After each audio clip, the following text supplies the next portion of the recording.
Hi everyone, Dr. Ramani here. Who else? So today's question is a question I get all the time. Ready? Here we go. So the person writes, "Finally, I am ready for therapy.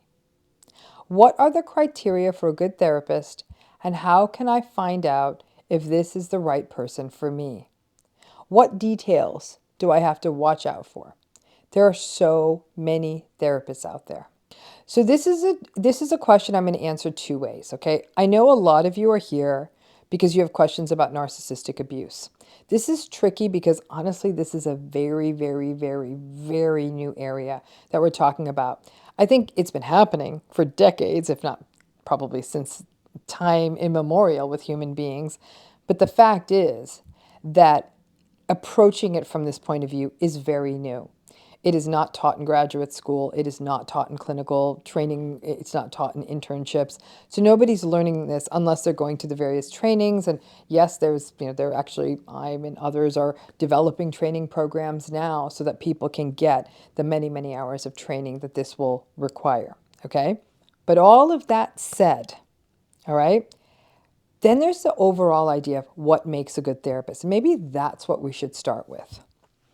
There's a lot of research out there that tells us that one of the most important ingredients of what makes therapy work is the quality of the relationship between the therapist and the client as rated by the therapist and the client. It can't just be the therapist saying, "Hey, I think this is going great." I really like this person. I feel like there's a that we just have a good therapeutic relationship. Both people need to feel that. What is that about? It really depends on, there's so many individual differences. And in that way, therapy, like any two human beings coming together on a common sort of cause, it's a relationship, right? It's a unique relationship that's curated by very clear expectations around time, and you pay for the time and all of that. But it is a relationship. I would honestly say that if you feel safe and you feel heard and you feel comfortable and you feel challenged and you feel that this person is getting it and that you're learning something, that's good therapy. And it is nothing to do with, are they CBT, are they psychoanalytic, are they do CB, are they trauma this, are they all of that.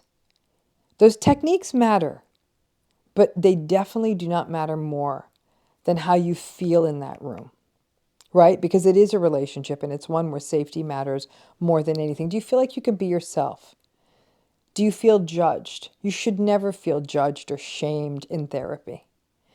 Do you feel like you can show up as your real self and that you'll be okay? Again, not judged, not shamed. That's really, really important. Are there good boundaries?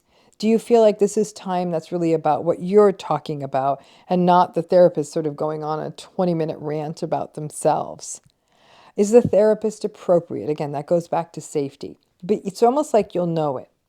Now, things that you may want to look out for is if you bring something up and you feel as though it's being minimized or even gaslighted. For folks who are going through narcissistic relationships, let's say you're going through a relationship with someone who's really antagonistic and manipulative. I'm going to give you an extreme example. And you were to say something like, okay, my spouse is gaslighting me all the time, really manipulative. This has been toxic for so long. And the therapist comes back with like, you know what? I don't know if she'd be calling your relationship toxic.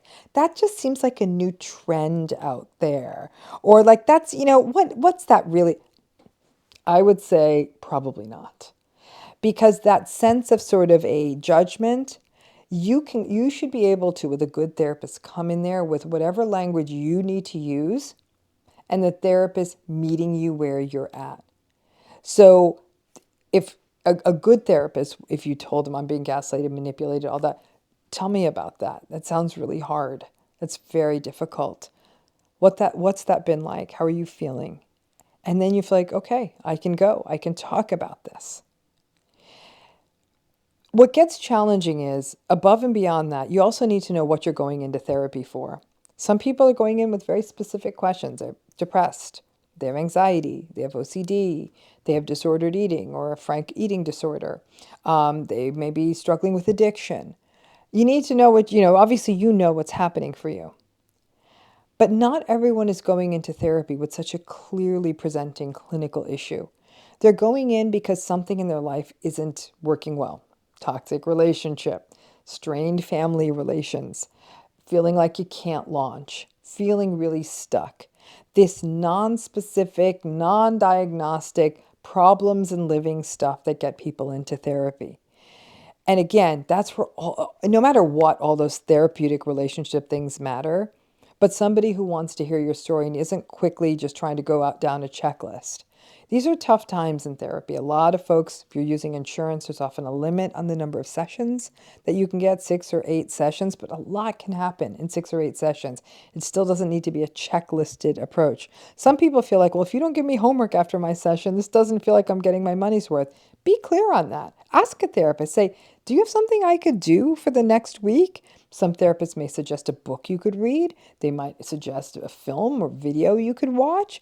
They might suggest a podcast to listen to. They might even suggest some form of journaling or breathing exercises or mindfulness. Not, some of you might say, no, I did my time in here. I'm good. I'll catch up with you next week. You need to know what works for you. So part of what this, I'm sort of giving you kind of a turned around answer, is that one of the reasons people go to therapy is that they don't quite know who they are. And I'm telling you to kind of know who you are. But I do know that you know intuitively and in your gut what feels right, what feels safe, and what feels comfortable. Do not be shy if it doesn't feel good to sort of say, yeah, no, this doesn't work for me. And if you even want to ghost the therapist because you feel bad about it, there's nothing terrible about that. We were trained for this. It's not personal. But it's okay to meet with a couple of therapists before you get it right. And it's also not unusual to grow out of a therapist, that you might work with someone for a while and then feel like you want to try something new. It's actually not only not a bad thing, it could actually be a good thing. So pay attention to you. Be very clear on why you're going in there. Make sure that you give yourself permission that if you feel judged or shamed or gaslighted or doubted, definitely not your person. And over the course of a life or even a few years, you might find yourself switching up, and that's okay. Sometimes things in our life shift and change. It's just important for you to understand what you're going in there with. And folks going through narcissistic abuse, it gets even trickier because fewer people understand this. But just because a person hasn't been trained in it, for example, if they're trauma informed or they understand domestic abuse, or they're just simply very empathic, patient, present therapists, they should still be able to do right by you. I hope that's helpful, and good luck to all of you who are making that really important choice to enter therapy as you navigate these really difficult waters. As a reminder, every Tuesday and Friday, I am going to be answering your questions right here. Click the button below to submit your questions. This is exclusive to newsletter subscribers, so keep an eye out for these emails. This is the only place you can get this content. And if anyone here has ever been interested in joining my healing program, if you haven't already, you can now check it out for free with our 7-day free trial. Scroll down a bit and you will see how to sign up. Thanks again.